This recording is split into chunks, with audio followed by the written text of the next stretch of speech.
तानाशाह असद ने दहशत फैलाकर इतने सालों तक राज किया, लेकिन अब उसके खौफ का अंत हो चुका है और इसी के साथ उसके क्रूर शासन की निशानियां दुनिया के सामने आ रही हैं, जो बता रही हैं कि असद अपनी ही आवाम का सबसे बड़ा दुश्मन था और कौन कौन से क्रूर तरीकों से सीरिया में कैदियों का कत्ल किया जाता था, ये भी देखिए।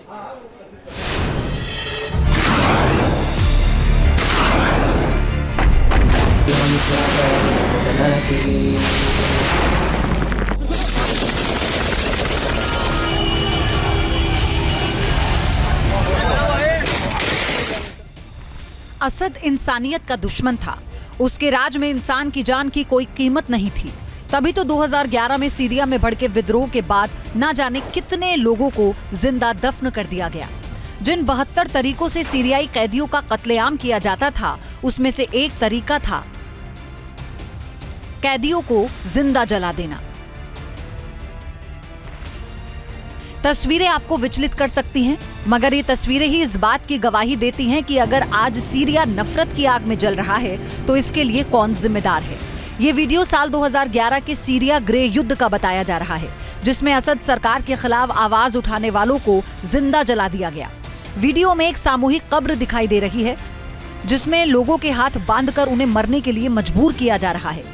इस वीडियो में सबसे दर्दनाक बात यह है कि सामूहिक कब्र में लिटाए गए लोग जिंदा हैं, जिनके गलों में टायर डाल दिए गए। कब्र में इंसानों के नीचे भी टायर बिछा दिए गए। कब्रों में लिटाए गए लोग हिलते ढुलते भी साफ साफ देखे जा सकते हैं, जिनके ठीक सामने हथियारबंद असद के सिपाही खड़े हैं।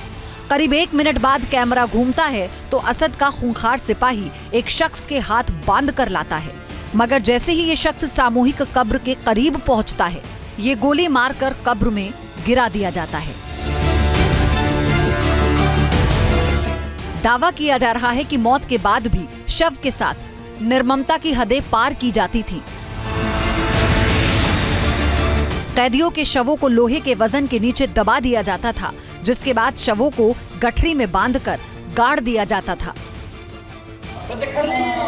इसके अलावा गर्म रॉड से शरीर को दागा जाता और तब तक ऐसा किया जाता जब तक कि वो चिल्लाता रहता था।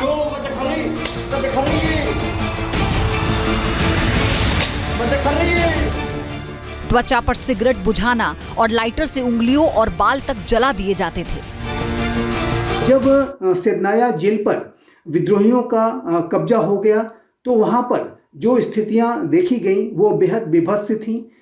एक जगह तो 40 लाशों का जो एक पाइल था वहाँ पर पड़ा हुआ था और जाहिर है कि वो लाशें अपनी बेहद डिग्रेडेड अवस्था में पहुँच चुकी थी।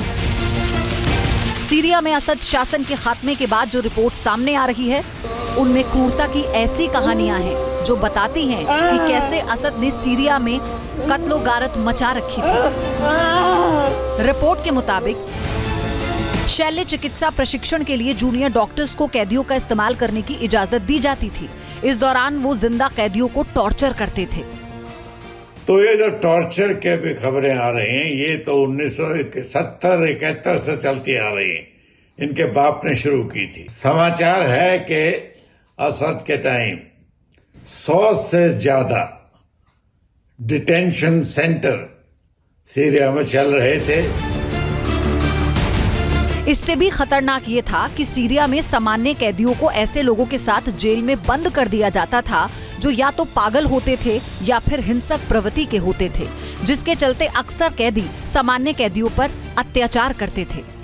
हैरानी की बात तो ये है कि जेल की छोटी सी कोठरी में 25 लोगों को रखा जाता था, जिसमें ठीक से लेटने की जगह भी नहीं मिलती थी। सीरिया में असद के विरोधियों को सजा देने के लिए क्रूर से क्रूर तरीके आजमाए जाते थे। असद के जल्लाद कैदियों के हाथ पैर बांधकर टायर में फंसाकर घंटों रखते थे, उल्टा लटकाकर रखते थे और तब तक ऐसा करते थे जब तक कि कैदी दम न तोड़ दे।